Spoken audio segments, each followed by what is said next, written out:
Hey, CB from CBD&D. Let me see if I can't frame this a little better for everybody. Uh, I want to talk about I want to talk about something that was just said by my youngest child, and I want to talk to you about that because it's important you know what D&D means to me and what this channel is about. So this is gonna be a little off topic. This is gonna be more me just talking more about me and D&D and less about any stories about D&D.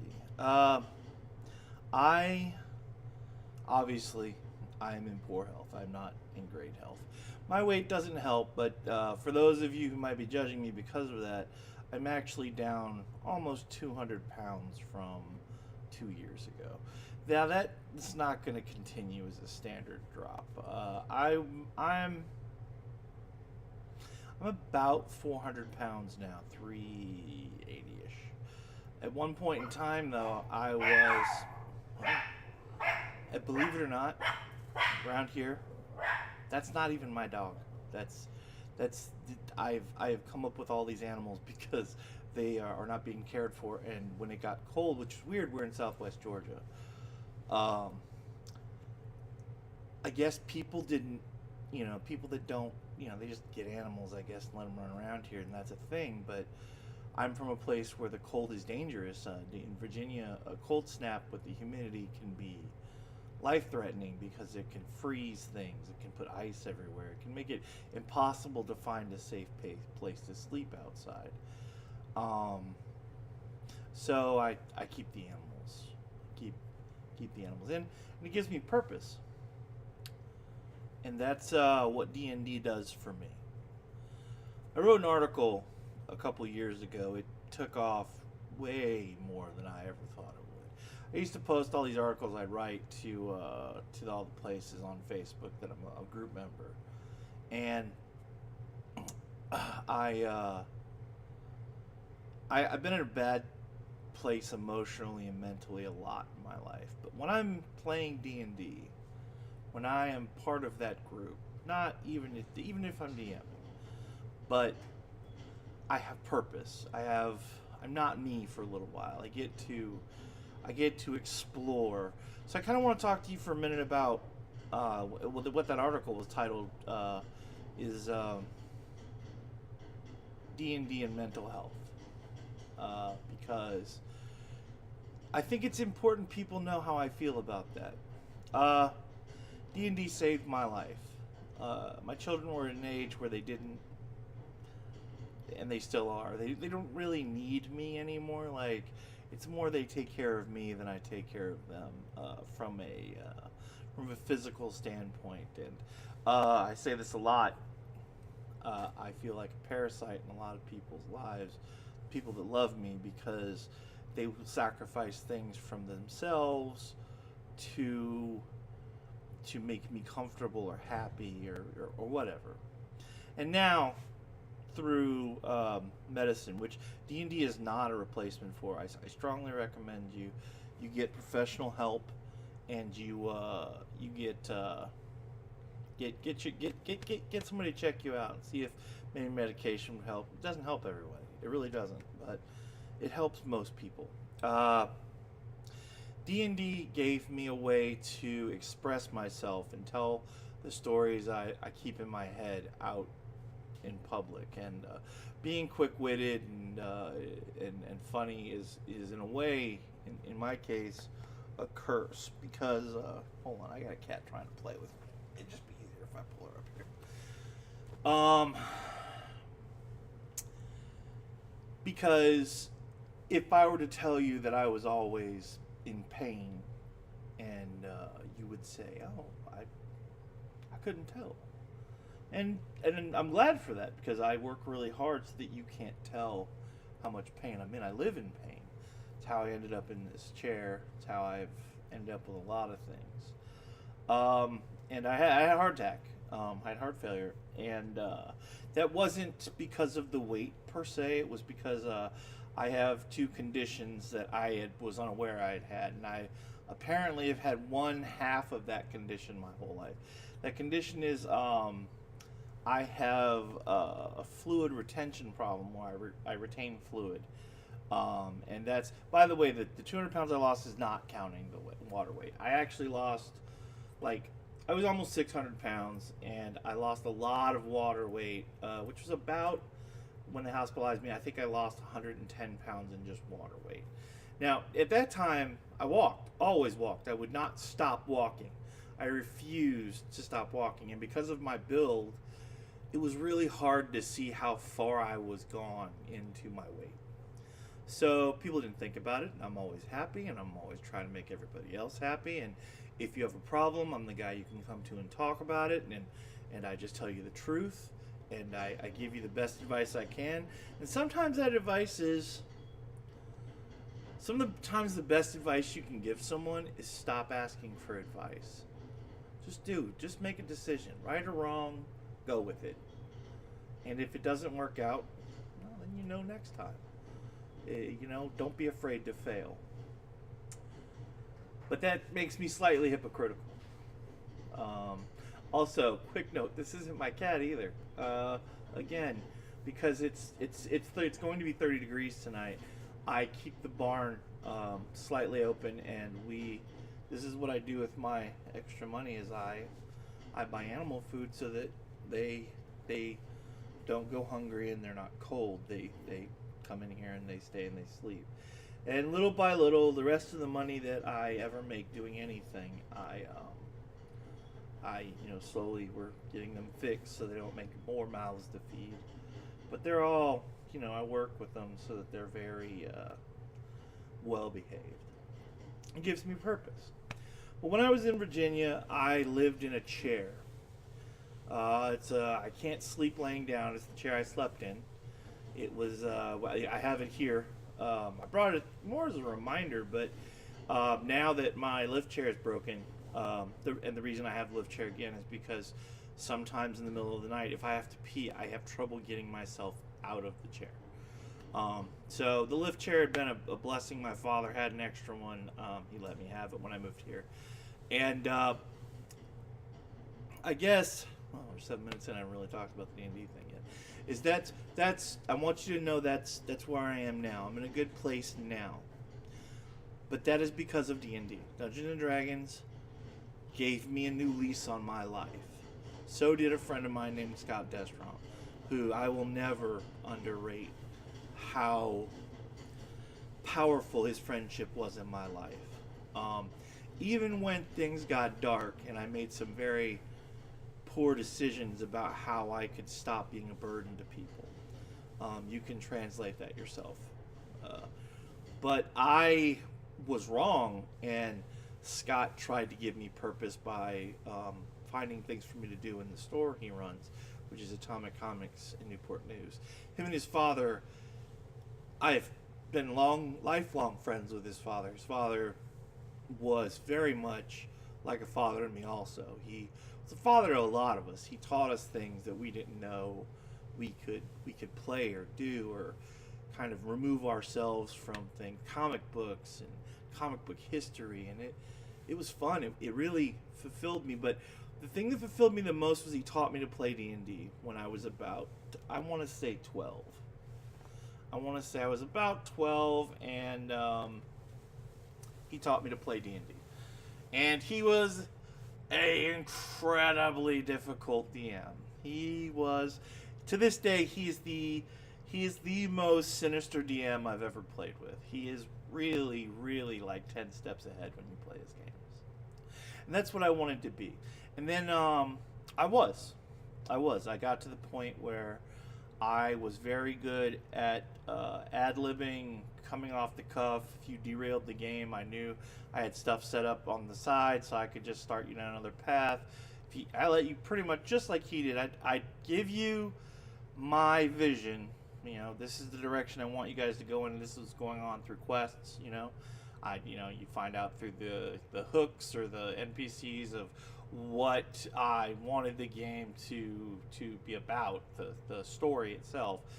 But then sometimes you meet characters, NPCs that you unintentionally make interesting and that they want to keep interacting with. And sometimes you just give them stuff to keep filling out that NPC. And I got really good at it. And at a point in my life where I felt like a parasite and I didn't want to be here anymore, I had D&D. And it took that away. The pain I live in, nothing takes that away. I hate painkillers, especially hydrocodone. I went to the hospital here and they were just gonna give me a prescription for some Percocet, and I was like, I really don't like hydrocodone at all. Oh, there's the dogs that don't belong to me again. They're actually arguing over who gets to sleep where. That's what they're back there arguing about. So I don't like hydrocodone because it makes me angry. That's all it does. It doesn't really dull my pain that much, and it just makes me angry. So then I went and they gave me trazodone, which is also a... What are y'all fighting about? All right, calm it down. All right. Everybody put it down. Put it down. Sit down. Sit. Good boys. Good boys. Baby, sit. I'm sorry. Anyways, D&D and mental health gives people an opportunity to go somewhere and be somewhere they're not. Someone they're not. Some thing they can't do, but they can now. Social awkward people that play D&D get these tools through pretending to interact with other people, and because there are rules about interaction with other people. What? I'm talking. I'm talking. Can I talk for a little bit? Go handle that. All right. I'm sorry. My dog is going to go handle the other dogs. My dog is an emotional support dog, and because I'm having problems, he's trying to comfort me, and I'm blaming the other dog so that he'll go handle the other dogs. Anyways, I was in a dark place, and I keep going back to that place, and D&D kept pulling me back out. And then at some point I lost the ability to keep playing because my health got really bad, but I hadn't done anything about it.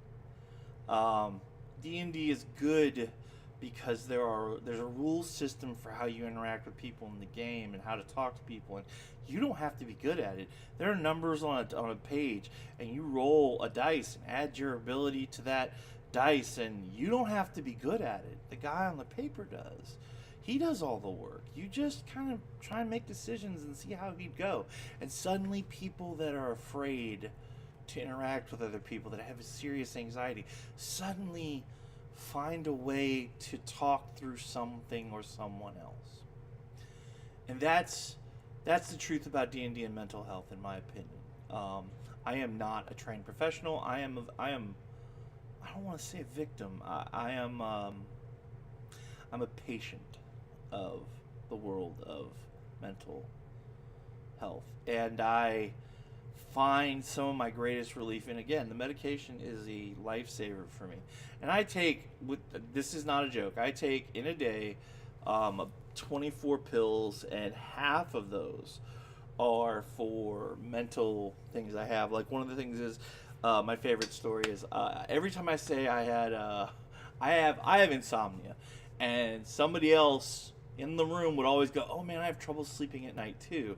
And then I take a deep breath and I'm smiling. I go, "So I don't want to put my shit on this guy." And I go, yeah, I have trouble sleeping at night. And then under my breath, and I get to say, I also have trouble sleeping in the morning and in the afternoon, and in the car, in a boat with green eggs and ham. I just have trouble sleeping. And then they give advice that I always thought was funny, like if you're, I know this sounds crazy, but if you turn the lights off, there's this, it's just real dark in the room. It's easier for you to go to sleep. And like at that moment, it's funny to me that they may believe that I've never tried that. So when you go to D&D, the other nice thing is most of the time it's a judgment-free environment. Now you do get guys that are problems. Like I like to say this. I say this often. We play with a guy, and he knows that I think he's an asshole. He's also my friend, but I tell him all of the time that when we play, you're our asshole. I'm okay with the pain in the ass I know, and not the one I may get down the line. And when someone else shows up and they start to be an asshole, I go, I'm sorry. I understand that your personality dictates you're going to be an asshole, but that position's already filled here. I'm sorry.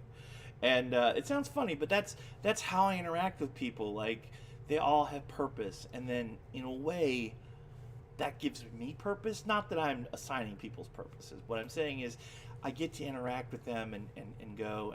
And the greatest boon was I refused to use a wheelchair forever. I did. I was going to walk or sit, but I'm not going to get in a wheelchair. I'm not going to go out into the world as a cripple, because I used to be a man that you would be afraid to cross. I was a man who could break a human being with his bare hands, with very little effort. And now I can't even make myself a peanut butter and jelly sandwich some days. And that's daunting. It's hard. And what D&D did for me was it gave me the ability to be a hero again. It gave me the ability to not just save a princess and kill some monsters, but it gives me a chance to interact as a hero in a world where I'm seen as a hero, and then it makes me feel like a hero when I leave. I still have that glow, and I get to excitedly tell my wife or my dad or whoever. And my dad, God love him, is very impatient with when I tell stories, because like you see, I'm very long-winded. This is 17 minutes already. But I thrive, and then I saw all these other people with mental health issues that had trouble socializing, and every week we're getting together and they're getting better at this, and then they're making friends, and then when they have friends and they're better at this, and we all know, it's never a secret. You figure out pretty fast people have problems. You don't have to put labels on them. Nobody needs labels at this table. The only label you need is warrior, cleric, druid, half-orc, because they make a difference in this game. And when you get up, you're not a druid or a half-orc or a cleric. You go back out into the world as you. But inside of you, you have a story that you can tell about something great that you did or happened, or that you got to sit down and play. And I don't think enough people know that that's what D&D gives back. I like to teach children to play D&D because especially children that have socially awkward problems. All children do, but sometimes there are those kids that really are having trouble connecting with other kids. But when you sit down at that D&D table, everybody's brand new. Even even my daughter's been playing D&D for, I always say she's a newbie, but she's been playing since 5th edition came out. She loves D&D. And when she sits down, she's not hard on these kids that don't know how to play. They get to play. They get to be heroes, and she helps them be more heroic and make suggestions to be a little bit better at this and a little bit, don't be afraid. Do cool things. You're a hero. You're not afraid of dying. You want to save the people. Even if you're playing evil characters, the one rule we put at the table is you can never undermine the party's goal, right? Like, you as a group, you can be a bad guy, but in the end, you're a bad guy who's here to get this job done with these people, even if you don't like them. And you know what happens? Those kids laugh and they tell stories to each other about, remember that time, or how about when he did this, or you remember when I did this, or his character was being super evil and we did the thing to stop him so he couldn't get away with what he's about to do, so we could go move on. They walk away with something every time that is not only theirs but personal to them, and they learn things, and that's what it does for mental health issues. People learn problem solving. People learn conflict resolution. People learn how to think outside the box. Uh, how magic's not real in this world, but in a way it is, because the magic is in you. The magic of D&D is real, because inside of you, it's healing. It is magical to be a hero, to do things you cannot normally do. And I want to tell you that story because that's what D&D means to people, even with mental health and without mental health.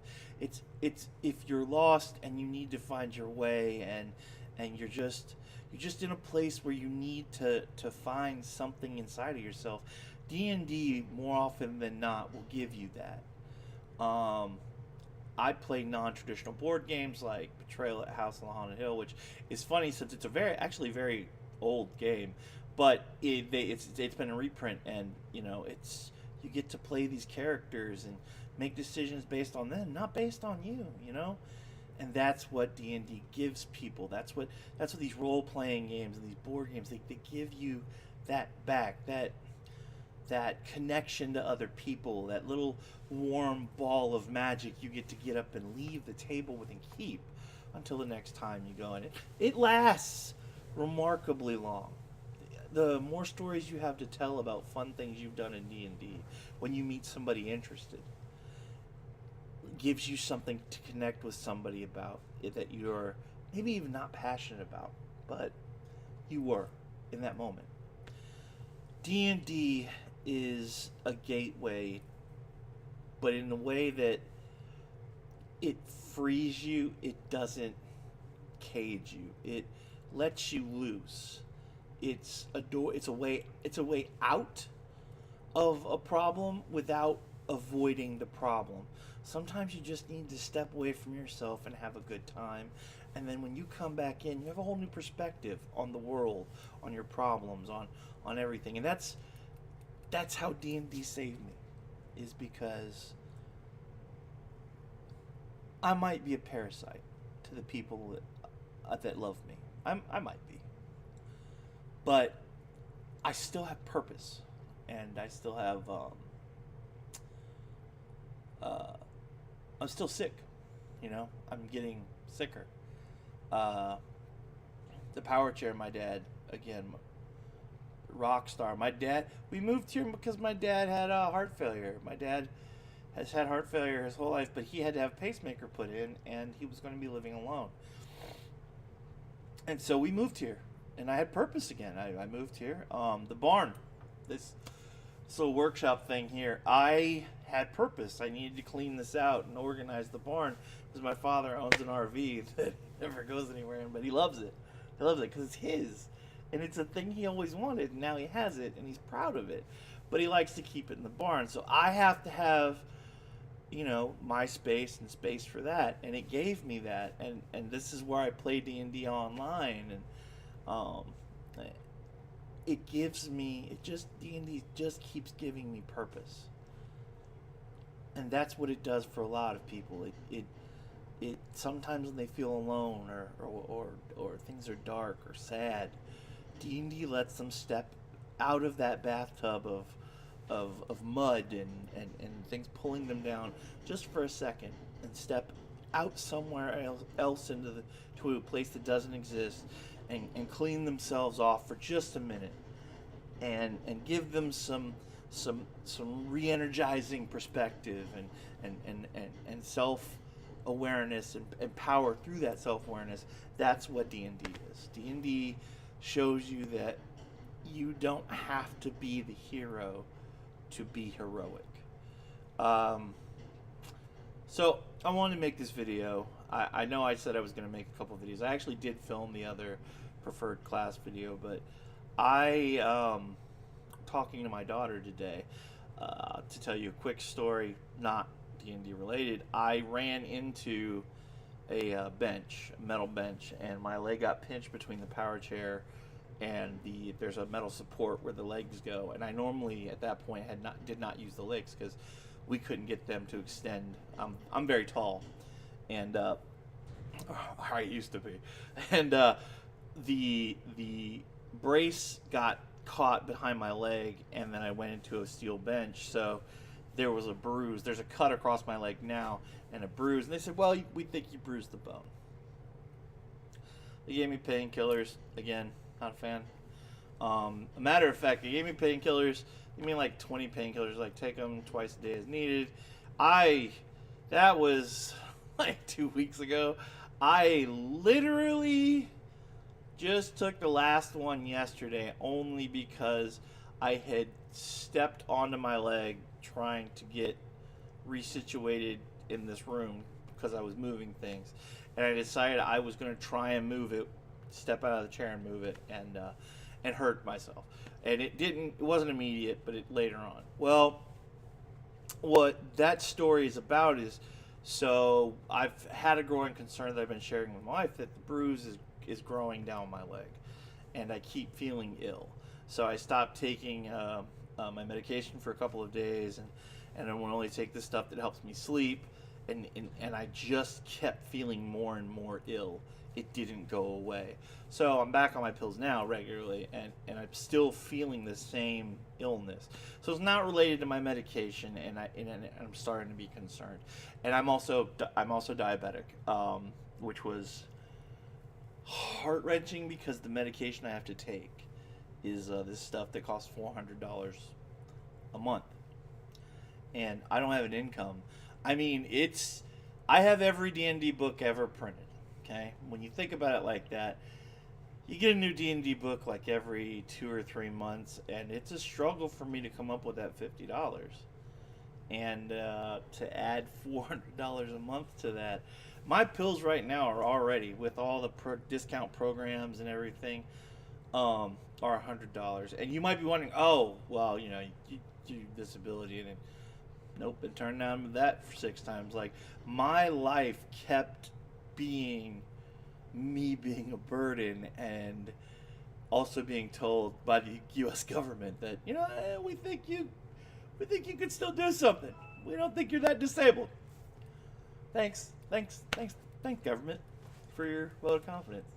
I, on the other hand, am having trouble meeting those goals, but I'll keep trying. Thanks, government. And we're appealing. I don't want anybody to get down on that. I'm not down on myself. It's just one of those ironic things. But I don't have health care, and I don't have income, and I don't have a lot of these things. My wife's not working because she takes care of now me and my father. And this is not a pitch for pity. I'm telling you that all of that is the mud I step out of when I get to go into D&D, and I get to be the DM, the hero, the whatever. I get to step away from that and recharge my soul a little bit. And that's what D&D does for me. In conclusion, I would say, which is probably what I'll title this, D&D heals my soul. It could heal yours too. I don't know if it will, but I'm telling you that it can, possibly. And if you haven't tried it and you are on the fence, find a group. Use Adventure League. Look it up online on Wizards.com. And people in Adventure League generally will be willing to help you build a character, teach you how to play, and you get to go not be you for just 4 hours. And it is liberating. It really is liberating that you don't have to deal with your problems for just 4 hours. It's not alcohol. It's not drugs. It's not mind-altering state. It's literally you just letting go of everything for just a couple of hours and going in and just enjoying yourself and not dragging your world with you like you do the rest of your day. So if I had to say anything at the conclusion of this, and the reason I did this, I wanted to tell you guys, D&D is magic for the soul. It will re-energize you in ways I couldn't explain. If you're watching this and you've gotten to the 30-minute mark now, I did post this on my Facebook, and I might post this on a couple others because I would like people to watch my blog. This is going to sound really ridiculous. I've been considering, but been a little ashamed. I ran a GoFundMe a long time ago, and I was really really felt a lot of shame for that, because I don't want to ask for handouts, but at some point I've got to realize that I need to share my D&D thing. I want to make a difference in the world, and I want to do it through sharing Dungeons and Dragons with people who probably normally would be like, I don't know if that's for me. I am a large, bearded, fat man in overalls that make me look like a toddler, according to my wife, in a wheelchair, and it does everything to change my life. And whether you know it or not, if you don't have those health problems, your life's already so much easier than mine. And if it can take that burden off me, there's a strong chance it can take that burden off you. So I say that to you. Go out and try and find it through Adventure League. Wizards.com has a D&D page, and then you can look for a store close to you that sells D&D or is running Adventure League. Get out and play. Get out of your own head and just go play. Get out of your own way and just go heal your soul with a little D&D magic. All right. Well, this is CB for CB D&D. Oh, I mentioned the thing because the reason I mentioned the GoFundMe is because I want to do this, and I want to just make enough money, I guess, to buy books so that my wife doesn't have to worry about how she's going to pay for a book in 2 months or whatever. So I'll probably have a Patreon. There's not going to be a reward system, but occasionally I'll do a giveaway. Like right now, I still have a giveaway. It's day 3. I'll mention it again. There's a question in D&D I get asked so many times during a game, especially if I'm like, let me put it like this. There's always a guy in the room, and he's the head DM, and it's not because he's in charge. It's because he just knows the answers more quickly than you having to go to the book. And it's like those Hey Google things where you could be like, hey Google, what is the save for, and Google doesn't hang its head and go, it's dexterity. Hey, how does this spell work? Oh, there's another clue. It's a spell. How does this spell work? It's just dexterity save. Over and over, you're gonna get asked that question. And I'm doing a giveaway. I'm giving away this little ring over here that the first person that comes up with the question will get. And you can submit that to cbdndmail@gmail.com. I hope this helps some people. I hope some people connect with how I feel and maybe find their way to an alternate answer to how they can help themselves heal. All right, well, that's it. That's it for me. I'm Charlie Brown. That's why I'm called CB. This has been CB for CBD&D.